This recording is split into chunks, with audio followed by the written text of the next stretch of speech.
আর নারাজ থাকেন না। আল্লাহ আল্লাহ আপনি আমাদের উপর রাজি খুশি হয়ে যান।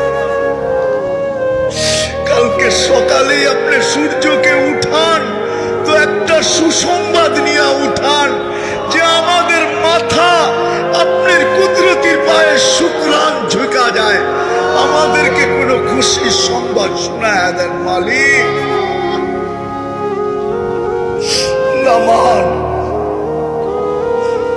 আল্লাহ আমাদের তওবার বিনিময়ে যেন ওইখানে কোনো সাহায্যের ফয়সালা করে। আজকে 3 দিন আগে ওরা নেটের ভিতরে ছাড়ছে যে আমাদের কাফনের কাপড় নাই। যেই হারে আমরা ঘরের কম্বল পেঁচায়া লাশ কবরে দিতেছি, কয়েকদিন পরে আমাদের ঘরে কম্বলও থাকবে না।